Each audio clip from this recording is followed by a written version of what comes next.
Hello everyone, Del Mystery here, and today we are back for skills for clan selection 2. Once again, these are all skills made by me, not by Bushiro. That's a disclaimer. These skills are not real, these are all opinion based, and I am not Bushiro, so these are not real. So let's get right into it. The first unit we have Dauntless Drive Dragon.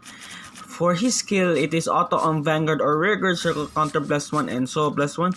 Discard 2 cards. When this unit attack hits, you may pay the cost. If you do, please stand this unit. And if this is on Vanguard Circle, drive -1. And his second skill is auto on Vanguard Circle. When rolled upon, if your opponent is a grade 3 or greater Vanguard, your Vanguard gains a skill counter +1 and soul +1. When this unit attacks a Vanguard at the end of the attack, you may pay the cost. If you do, you may stand this unit. So for Dauntless Drive Dragon, I imagine him as just a basic grade 3 support for cards like DDD Dote and Dote X. And I just basically translated his break raid skill into his second skill and gave his break raid skill just a normal skill for him for Vanguard and Rearguard Circle. Alright, next is Pure Heart Jewel Knight Ashley. For Ashley, I actually have two skills for her. One is actually based on her archetype, which is Jewel Knights, and one is actually based on the playstyle of all Jewel Knights.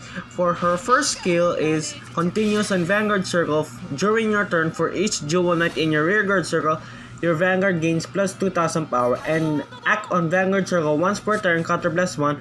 You may pay the cost. If you do, call one Jewel Knight unit from your deck to an open Rearguard Circle, and if you have 4 or more Jewel Knight units, all units with Jewel Knights in its name get plus 5,000 power, and this unit gets +1 drive and +1 crit. So for Ashley, I actually scaled her skill up to the power of Shaharot and Luward, and I based her skill on the overdependence on Jewel Knights of its same archetype.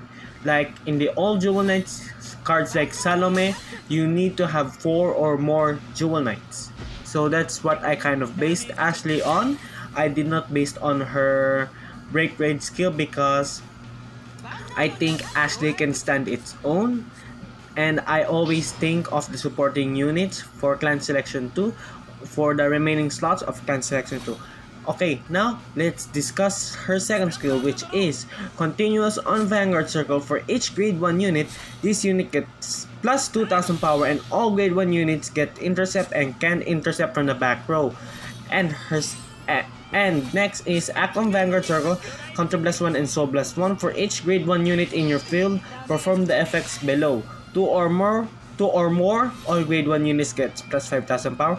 4 or more, this unit gains +1 drive, and 5 or more, this unit gets +1 crit. For second skill, I based her continuous skill on cards like Starlight Violinist, which you can intercept from the back row. All grade 2 units can intercept from the back row, and they can boost. However, I just translated it into her skill, and I just made it for grade 1. However, for second skill, I feel it a little bit more balanced than her first skill, second skill, because within her last skill, you can call one Jewel Knight, so you can have 3 and you can have a +1.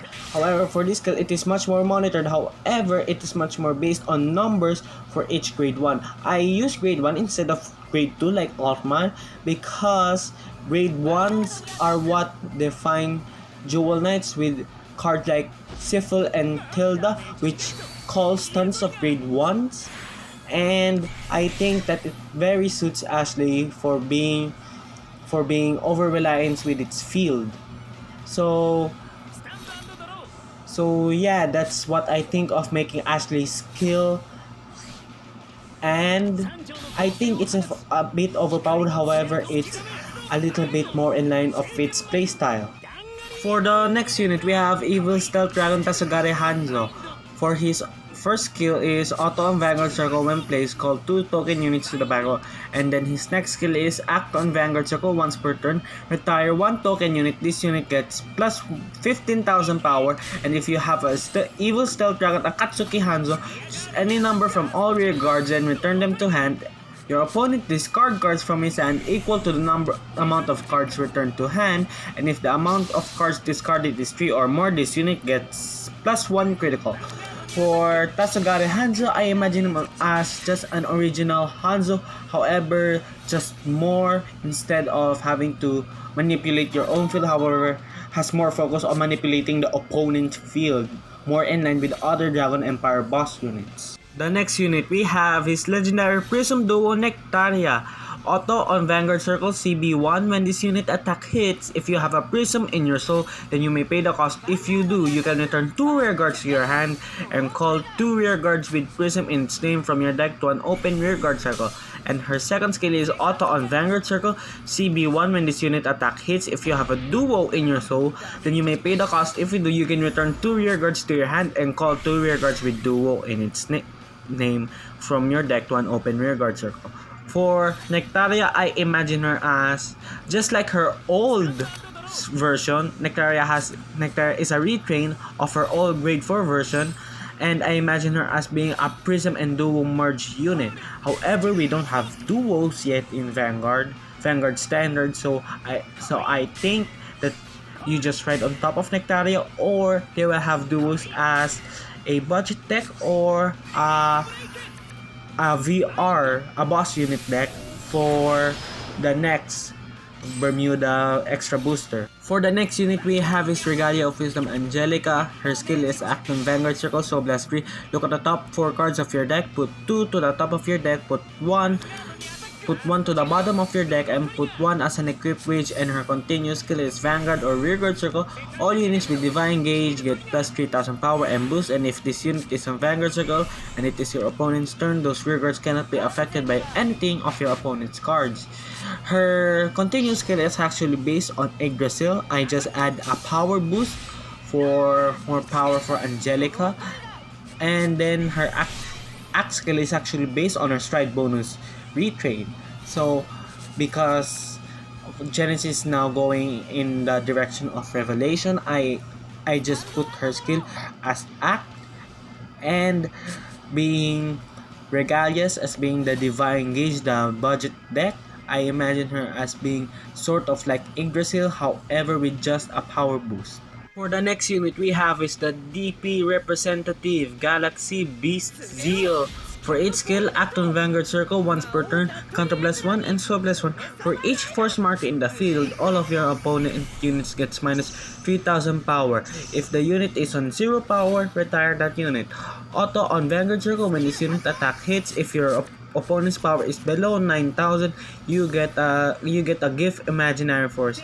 Galactic Beast Seal is actually a merge of 2 playstyle, which is based on the force marker, which DP is mostly depends upon on big power numbers, and if we use that, because Zeal is based on power decreases, we should, and it that it could stick to the DP playstyle. I made that all of Zeal's skill is actually based on a force mark, and then I also base it upon old Zeal where its limit break, all of its unit gets minus power, and instead of the amount of units you have is the amount of force markers you have. So basically you're just spamming some force markers while your opponent is at low power. And for our Nova Grappler representative, we have Beast Deity Ethics Buster. For his skill, which is act on Vanguard Circle, also counter +1 and soul +1. If you have 2 Beast Deities units in your soul, you may pay the cost. If you do, choose 2 units with Beast Deity in its name and they attack the Vanguard. If the attack did not hit CB1, you may pay the cost. If you do, stand those units. And auto on Vanguard Circle when this unit attack hits. If you have a Beast Deity unit in your soul, stand 1 rearguard with Beast Deity in its name. So for its first skill, I just translated this old break raid skill and merge it with the attack on main phase type of playstyle with Beast Deities, and merge the two skills to form this concoction of a skill. Then for his auto skill, it is with Nova Grapplers, they have like on attack stands. So I kind of implemented Ethic Buster for that, so not to be a one trick pony. For the next unit we have is Demonic Lord the Lucifer. Its skill is auto on Vanguard Circle. Put one of your rear guards into your soul. When placed, you may pay the cost. If you do, call one grade 2 unit from the deck, and its next skill is auto on Vanguard Circle. So plus 4 when this unit attack hits, you may pay the cost. If you do, call 3 grade 2 unit or lower units from the deck and give it plus 3000 power. For its first skill, it is actually based on the past Lucifer because most of the retrains are either based or either new mechanics. It's either based from its old version or it's either new mechanics, with Spike Brothers being only a one playstyle kind of deck, with putting units to soul, putting things in your soul, and calling things from your deck and returning to deck. And for its second skill, it is based on the reprints that is actually shown with the Lucifer, which is Bracky, Wonder Boy, and the other card, which all goes into Soul with different skills. So instead of relying on Counter Blast, we should rely on Soul Blast, which is also the playstyle of Dark Zone, which where Spike Butter goes into. For the next Dark Zone representative, we have Nightmare Doll Chelsea. Her skill is auto on Vanguard Circle Counter Blast 1. When this unit attacks, you may pay the cost. If you do, put 2 Workoroid units to the soul and call 2 units to open Rearguard Circle. And her next skill is auto on Rearguard Circle. At the end of the battle, it attack, put this unit to soul and countercharge 1 and draw a card. The first skill is actually based on the old Chelsea, which has a Persona Blast and put 2 units and call 2 units to an open Rearguard Circle from the soul. And her second skill is actually based on the 2 Nightmare Dolls that we have, which is Alice and Carol. Carol is actually riding for soul, and Nightmare Doll Alice is calling units, Workoroid units, Workoroid grade 3 units from the soul. So I think with Nightmare Dolls we being more consistent with Chelsea, just like the machining in Mega Colony, I think this would be a greater boost for having a decent Nightmare Doll deck. For our Oracle Think Tank representative, we have Battle Sister from Maj. For her skill is act on Vanguard Circle once per turn, Counter Blast 1 and Soul Blast 1. If you have 4 or more Battle Sister unit in your field, you may pay the cost. If you do, draw 3 cards and this unit gains plus 1 drive. And act on Vanguard Circle once per turn. Look at the top 2 cards of your deck. Put one on top of your deck and then 1 at the bottom. Her first skill is based on the Battle Sister Self-Dependence, and 1 drive haven't been done in Fromage, and with tons of power scaling in the recent V era sets, I think a plus 1 drive added bonus for Fromage is great. And for her second skill is actually very based on Oracle, just like Susano and his support cards, and also there are some support cards with Battle Sister in its name that would be from Susano that would be used. The next unit we have is Blue Wave Martial Values. For its skill is continuous on Vanguard Circle, all units can attack from the back row, and auto on Vanguard Circle. When this unit attacks, this unit gains the following skills for the amount of units that are rest in the field. 2 or more units rest in the field, all units gets plus 10,000 power. 4 or more units, this unit gets plus 1 critical. 6 or more units, stand all units. This is based on the Revan style of rest units, and this is based upon back row attacking and wave of later G era. The next one we have is Hamsuke's rival Jumbo Crayon Hamyan. Its skill is auto on Vanguard or Rearguard Circle. Discard 2 cards when placed. If you have a Vanguard with Hamsuke in its name, you get an imaginary gift Axel. And its second skill is act on Vanguard Circle, Counter Blast 1. You may pay the cost. If you do, give units with Hamsuke in its name plus 5,000 power.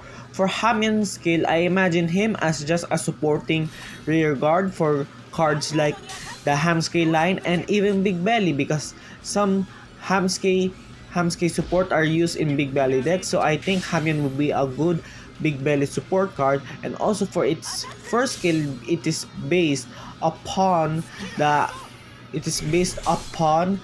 Axel Force generation by the Hamsuke line. That is all the skills, guys. Thanks for watching. Like, comment, and subscribe. And I'm sorry if I pause a little bit too much because I haven't been drinking much water lately, and I'm sorry if the skills are a little bit lackluster. This set has tons of new units in it and tons of units that are not well known and not have its very own playstyle. So it is really hard. I have a really hard time thinking about the skills. Anyways, thank you for watching all throughout the video. Like, comment, and subscribe, and see you next time.